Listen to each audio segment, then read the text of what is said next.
Este é o 23º domingo do tempo comum. Nós percebemos hoje que a grande temática que perpassa todos os textos bíblicos de hoje é o ciúme de Deus, a exclusividade que Deus exige de nós que nos dizemos discípulos. Então, vamos entender um pouquinho esse evangelho. Nós, ao longo deste ano todo, nós estamos acompanhando o evangelista Lucas, e Lucas é um evangelista muito interessante, porque depois que Jesus foi batizado por João, Jesus começa a curar os enfermos, a expulsar demônios, a anunciar o reino de Deus. Quando nós chegamos no texto de Lucas, no capítulo 9, versículo 51, o evangelista diz que Jesus ali, ele para tudo o que ele está fazendo, e Jesus decide firmemente, Jesus toma a firme decisão agora de ir para Jerusalém, de seguir o seu caminho, de executar, realizar a sua missão pela qual ele foi enviado a este mundo. Então, depois do capítulo 9, versículo 51, nós vemos um Jesus que só caminha. É claro que de vez em quando ele entra numa casa, como entrou na casa de Marta e Maria, depois ele entra na casa do chefe dos fariseus, como semana passada, mas ele continua a caminhada, ele não para até chegar a cumprir a sua missão, que é entregar a sua vida em Jerusalém. Então, Jesus tomou a firme decisão de cumprir a sua missão, e a sua missão não é uma das melhores, vai exigir sofrimento, oblação, entrega, amor, Então Jesus está caminhando, e aí nós ouvimos o evangelho de hoje. Olha só, naquele tempo grandes multidões acompanhavam Jesus, tinha muita gente acompanhando Jesus. Então Jesus, no evangelho de hoje, o texto diz: Jesus voltando-se para eles, O verbo estrefo do grego é se virar. Ele para de caminhar neste momento. Ele que depois do capítulo 9 não parou mais, nós estamos no capítulo 14, agora ele para, estrefo, e se vira. Para quê? Para ele perceber, refletir se aqueles que são os seus discípulos estão entendendo para onde Jesus está caminhando. E para surpresa de Jesus, Jesus percebeu que eles não estavam entendendo muito bem. Enquanto Jesus está caminhando para Jerusalém para ser morto, tinha gente na multidão que estava seguindo Jesus, pensando que estava indo para o Iguatemi, jantar, não estava entendendo muito bem. Então Jesus se volta, estrefo, e ele dá deixa eu falar uma coisa para vocês não estão entendendo muito bem, vou explicar, já expliquei na verdade, mas vou desenhar agora para ver se vocês entendem, Se alguém vem a mim, mas não se desapega de seu pai, sua mãe, sua mulher, seus filhos, seus irmãos, suas irmãs, e até da sua própria vida, não pode ser meu discípulo. Bem que Jesus podia ter colocado sogra, cunhada, mas essa turma aí Jesus não colocou, Força e coragem para vocês. Pois é. Ora, então Jesus está falando de um certo desapego. Se a gente for no texto original, quando Jesus falava em aramaico, nas Lucas, e todo o texto do Novo Testamento é escrito em grego. Então Lucas escreveu tal como Jesus falou, No aramaico, nas línguas semíticas, não existe o que para nós é o comparativo, Quando você vê alguém, nossa, você está mais bonito do que ela, então você compara, não existe isso. Como que é feito nas línguas semíticas? Você se volta para quem é menos bonito, e você diz: você está horrível. Mas na verdade não quer dizer que está horrível, quer dizer que está menos bonito do que o outro. Então Jesus não fala desapegar. No texto original está escrito: se alguém vem a mim, mas não odeia pai, mãe, mulher, filhos, irmãos e irmãs, o verbo miseo, odiar. Claro que se a gente for no Evangelho de Mateus, no capítulo 5 em diante, o Sermão da Montanha, Jesus ensina a amar, Parece dissonante, mas aqui é uma comparação, Quer dizer, se alguém não ama menos, e o lecionário, para dar uma ajudada na interpretação, põe desapegar, que não é isso. Ou seja, Jesus está falando assim: olha, no meu segmento, há a exigência de hierarquizar amores, e o amor a Deus é exigido para ser cristão. O amor a Deus deve ser o primeiro, e não tem negócio. É isso que Jesus está falando, porque tinha gente que não sabia o que estava fazendo lá. Então nós vemos aqui o contraste de acompanhar Jesus e de seguir Jesus. Tinha muita gente que estava acompanhando, mas nem todos estavam seguindo, E nós vamos ver o resultado disso. Mas quem estava acompanhando e quem estava seguindo? Nós vamos ver, conseguir discernir em qual momento Jesus vai perceber quem estava acompanhando e quem de fato estava seguindo. Na cruz, o sofrimento é o termômetro de quem de fato é cristão de verdade, Você quer saber como uma pessoa de verdade tem intimidade com Deus ou não? É na hora que bate na porta dela, o Mercado Livre: Bibi, chegou sua cruz.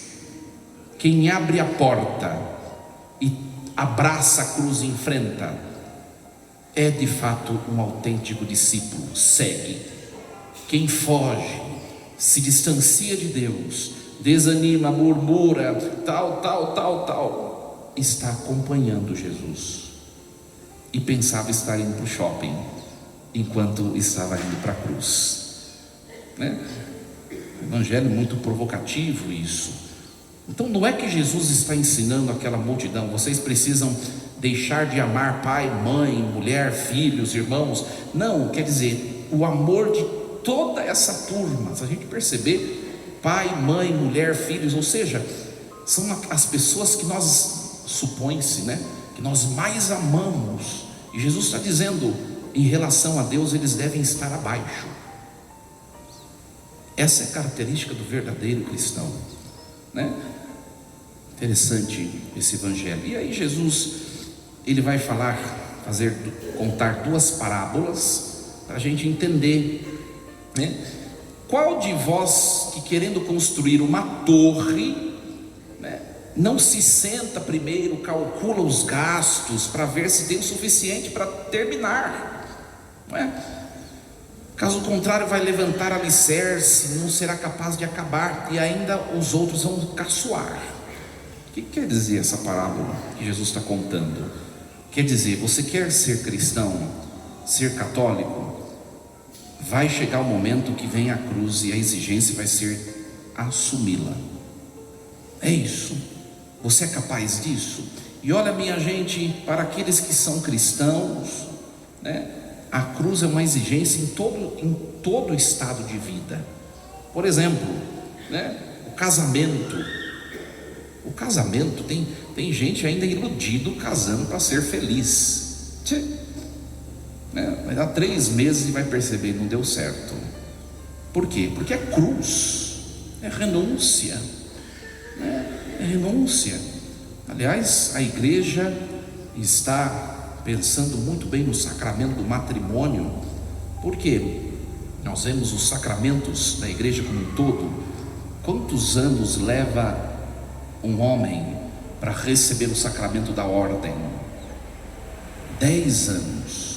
Quantos anos leva uma criança para receber o sacramento da Eucaristia? 2 anos. Quantos anos ou quanto tempo leva um casal para receber o sacramento do matrimônio? 2 horas. Ou seja, não dá para entender que casamento é cruz. Não dá para entender que precisa primeiro calcular: será que a gente deve enfrentar o altar de verdade? Porque a coisa é séria, né? É claro, tem gente, na imaturidade, né, não se reflete, não se calcula os riscos de prometer um amor supremo diante de Deus. Não se calcula, né? É isso que está falando o Evangelho. A vida cristã, é claro que eu dei o exemplo do casamento, né? Mas ter filho também, né? Mas também toda situação e vocação na vida vai exigir esse cálculo, esse parar, né? Depois Jesus vai contar uma outra parábola para significar a mesma coisa. Qual o rei que, ao sair para guerrear com o outro, primeiro não percebe quantos homens ele tem e quantos homens o outro tem? Se ele tem 10.000, o outro tem 20, ele vai mandar mensageiros para negociar a paz, porque se ele chegar a enfrentar, ele vai perder. Ou seja, né, aqui a boa malícia, né, o cálculo, né, a prudência, Santo Tomás de Aquino nos fala, ou seja, perceber qual a sua missão, a sua vocação, né, e perceber que a vida é esta batalha, é esta guerra, né, que vai exigir esforço, vai exigir muitas vezes, né, uma renúncia de si, para que eu possa viver de maneira cristã. De fato, será que nós estamos dispostos a isso, né? Vou falar algumas coisinhas para a gente ir percebendo, né? Olha só, Deus no fundo Ele quer exclusividade e prioridade, é isso. Depois dele vem os outros amores, mas o primeiro, Ele quer ser o primeiro. Pega por exemplo alguém, né, que falta a missa de domingo, que é dia de preceito. Se você não veio, você colocou alguém no lugar de Deus. Colocou alguém no lugar de Deus. Em relação ao dinheiro, o dízimo, né? O que diz o mandamento? Consagra a primeira parte do que é teu àquele que te deu por primeiro, antes do seu esforço.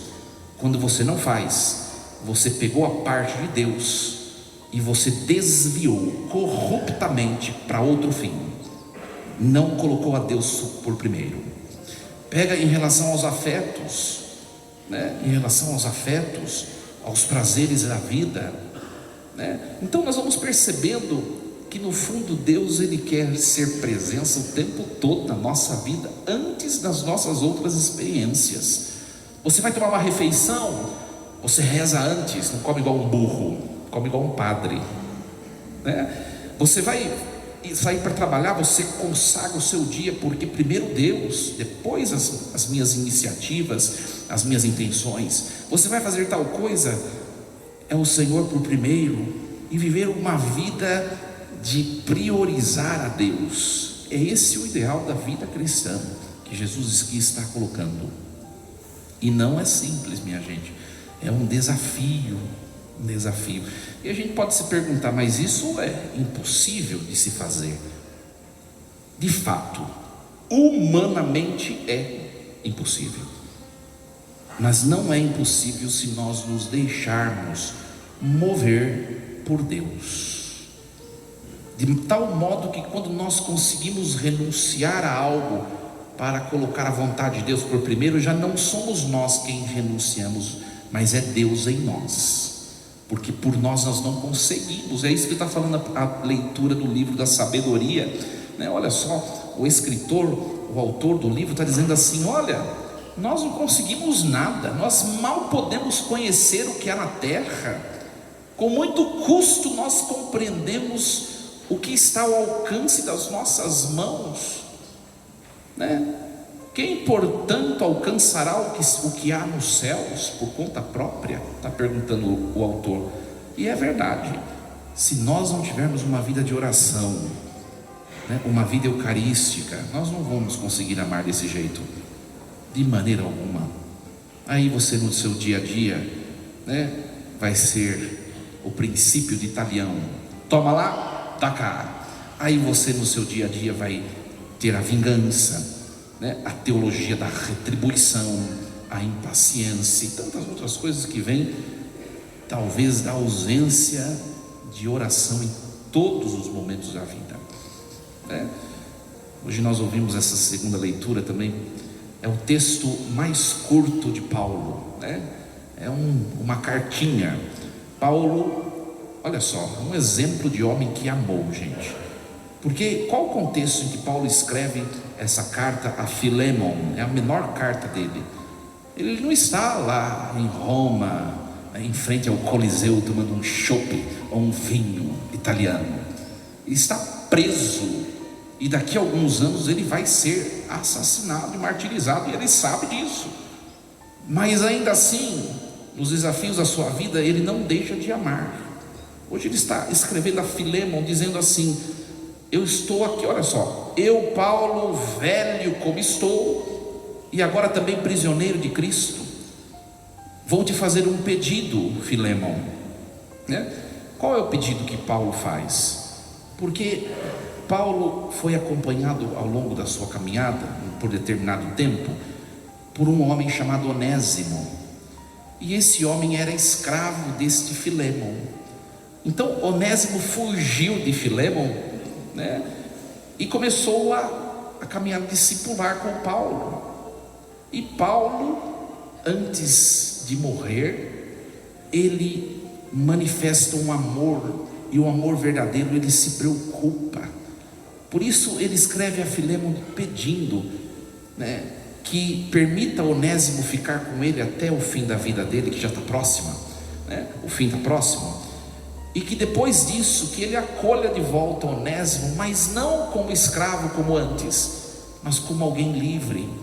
E ele diz: porque Onésimo ele é como se fosse o meu coração. Olha que bonito isso, né? Então nós vemos aqui que o amor que vem de Deus, que é a exigência para sermos cristãos, ele vai ter de ser uma superação além das nossas forças. Se fôssemos nós aqui no lugar de Paulo, a gente ia falar assim: Onésimo que se vire depois. Mas o amor, ele é oblativo, ele se sacrifica, né? Às vezes ele nos faz morrer para que o outro tenha vida. É preciso que Onésimo possa viver bem, e essa é a alegria daquele que eu amo, Paulo. Por isso ele escreve essa carta. Então, minha gente, que nós reflitamos um pouco se nós não temos amado com o amor do mundo aqueles com quem nós convivemos. Um amor que é retribuição, só exige retribuição. Um amor que é exigente, fica exigindo do outro, né? E fica cobrando o outro, e fica, né? Olha, o amor de Deus, ele é leve e ele edifica. O amor de Deus não diminui, não é destrutivo. Aprendamos isso nessa liturgia de hoje, e que o Senhor, pelo Espírito Santo, hoje na hora de comungar, peça ao Senhor: Senhor, me ajude a amar desse jeito, né? Que não é fácil, né? Que a Eucaristia, o Espírito de Deus nos capacite para vivermos o testemunho desse amor supremo. Força e coragem, assim seja. Amém.